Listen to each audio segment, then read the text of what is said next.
স্বাগতম আপনাদেরকে BCS math ক্লাসের লেকচার 3-তে। আজকে আমরা মৌলিক সংখ্যা নির্ণয় করাটা শিখব এবং পদ্ধতিটা হলো ইরাটোস্থিনিস পদ্ধতি। এই পদ্ধতিতে আমরা মৌলিক সংখ্যা নির্ণয় করাটা শিখব। মেইনলি এটা ক্লাস 8-এ ছিল, চলুন দেখে আসি যে কীভাবে নির্ণয় করে। আমি গতদিন বলেছিলাম যে যেসব সংখ্যা এক এবং ওই নিজ সংখ্যা ছাড়া অন্য কোনো সংখ্যা দিয়ে ভাগ যায় না তারাই মৌলিক সংখ্যা, এবং তাদের বিভাজ্য সংখ্যা বা উৎপাদক সংখ্যা মিনিমাম 2টা হতে হবে, ম্যাক্সিমাম 2টা, তাই না? এখানে সেই শর্তে এক কিন্তু পড়ে না, তাই এক আমাদের মৌলিক সংখ্যা নয়। এক আমাদের মৌলিক সংখ্যা নয়, তাই এককে আগে থেকেই বাদ দিয়ে দিলাম। নেক্সট স্টেপে দেখি যে 2 মৌলিক সংখ্যা হবে, কারণ 2 এক এবং ওই নিজ সংখ্যা 2 ছাড়া অন্য কোনো কিছু দিয়ে ভাগ যায় না, তাই 2 মৌলিক সংখ্যা। যেটা মৌলিক সংখ্যা সেটাকে আপনি গোল দিবেন। এবার ওই মৌলিক সংখ্যাটার গুণিতকগুলা, আমি গুণিতক আর গুণনীয়কের একটা ক্লাস নিব। একটু বলে নিই গুণিতক কেমন। যে 2 এর গুণিতক এরকম, 2 1 2, তারপরে 2 2 গুণ 4, তারপরে 2 3 2 গুণ 6। এই যে এগুলো হলো 2 এর গুণিতক।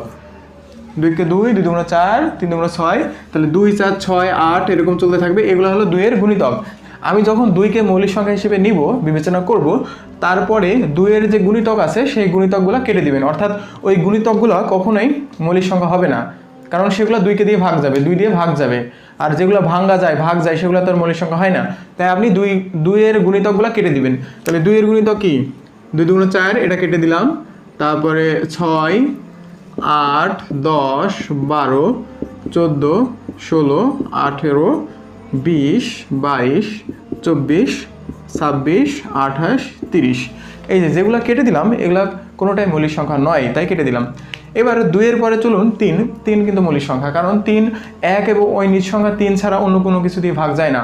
তাদের মিনিমাম এবং ম্যাক্সিমাম উৎপাদক বা বিভাজ্য সংখ্যা 2টি, তাই 3 হলো মৌলিক সংখ্যা। তাই 3কে গোল দিয়ে রাখুন, 3 মৌলিক সংখ্যা। এবার 3 এর গুণিতক 3 1 কে 3 হবে, তারপর 3 2 গুণ 6 হবে, 3 3 9 হবে, 3 4 12, 3 5 15। এগুলো সবই 3 এর গুণিতক। এই গুণিতকগুলো কেটে দিবেন। গুণিতকগুলো কখনোই মৌলিক সংখ্যা হবে না, কারণ ওগুলো সবাই 3 দিয়ে ভাগ যাবে। তাই 3টা মৌলিক সংখ্যা, কিন্তু 3 2 গুণ 6 এটা মৌলিক সংখ্যা নয়, আগে থেকে কেটে দিয়েছি, তার কাটা লাগবে না। তারপরে 9, 3 2 গুণ 6, 3 3 9, 3 4 12 কেটে দিয়েছি আগেই, 3 5 15, 3 6 18, 3 7 21, 3 8 24, 3 9 27, 3 10 30। এই যে কিছু আগে কাটা আছে, আর যেগুলো কাটা ছিল না সেগুলো কেটে দিলাম। অর্থাৎ এই যেগুলো কেটে দিচ্ছে এগুলো কখনোই মৌলিক সংখ্যা হবে না। এরপর আপনি 5-এ যান।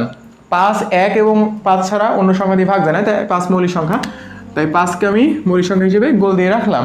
কিন্তু 5-এর যে গুণিতক 5 2 গুণ 10, 3 5 15, 4 5 20, এগুলো কি মৌলিক সংখ্যা হবে না, তাই আমি ওর গুণিতকগুলো কেটে দেবো।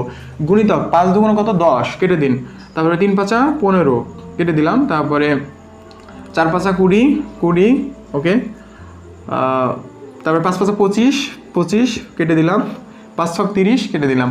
এই তো কিছু কাটাই ছিল আগে থেকে। এবার 5-এর পরে 7, 6 তো আর না, এবার 7-এর যান। 7 তো মৌলিক সংখ্যা আমরা জানি, কারণ 7 এক এবং ওই নিজ সংখ্যা 7 ছাড়া অন্য কোনো দিয়ে ভাগ যায় না।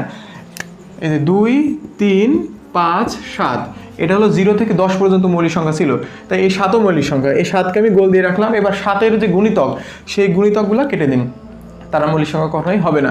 তাহলে 7 2 গুণ 14 কেটে দেবো, 7 গুণ 14, 3 7 21 কেটে দেবো, 21, 4 7 28 কেটে দেবো, 5 7 35 9 কেটে দেবো। আমি এখানে 30 পর্যন্ত দেখালাম, 1 থেকে 30 পর্যন্ত। এইভাবে আপনারা 1 থেকে 100 পর্যন্ত বের করতে পারবেন।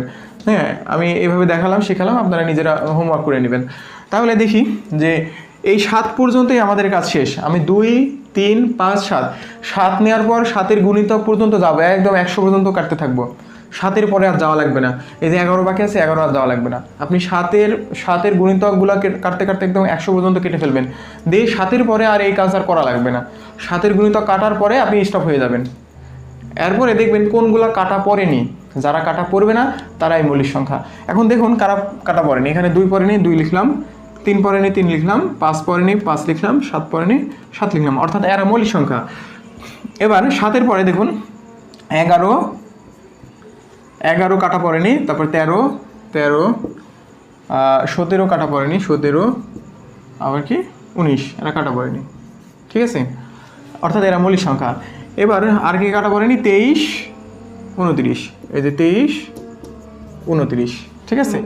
তাহলে একটু খেয়াল করে দেখুন যে 0 থেকে 30 পর্যন্ত যে কয়টা মৌলিক সংখ্যার কথা বলেছিলাম আমরা গত লেকচারে, যে 0 থেকে 30 পর্যন্ত কতটি 10টি মৌলিক সংখ্যা ছিল, এই যে 10টি আমরা পেয়ে গেছি, 4 4 8 আর 2 10, এই 10টি মৌলিক সংখ্যা আমরা পেয়ে গেছি। এই 10টির মধ্যে 0 থেকে 10 পর্যন্ত ছিল 4টি, 11 থেকে 20 পর্যন্ত ছিল 4টি, আর 21 থেকে 30 পর্যন্ত ছিল 2টি। সেই মানগুলো আমরা এখানে পেয়ে গেছি, ঠিক আছে। এগুলোই মৌলিক সংখ্যা। আমরা একটা মোবাইল নাম্বার দিয়ে মনে রেখেছিলাম যে 44 22 32 23 21, 44 22 32 23 21। এই যে প্রথম 0 থেকে 10 পর্যন্ত 4টি আমরা পেয়ে গেছি, 2 3 5 7, 0 থেকে 10 পর্যন্ত। আর 11 থেকে 20 পর্যন্ত 4টি, 11 13 17 19 পেয়ে গেছি। আর 21 থেকে 30 পর্যন্ত 2টি, এই যে 23 29 পেয়ে গেছি। এইভাবেই মৌলিক সংখ্যাগুলো নির্ণয় করতে হবে। আজকের মতো এখানে বিদায় নিচ্ছি, সবাই ভালো থাকবেন, আল্লাহ হাফেজ।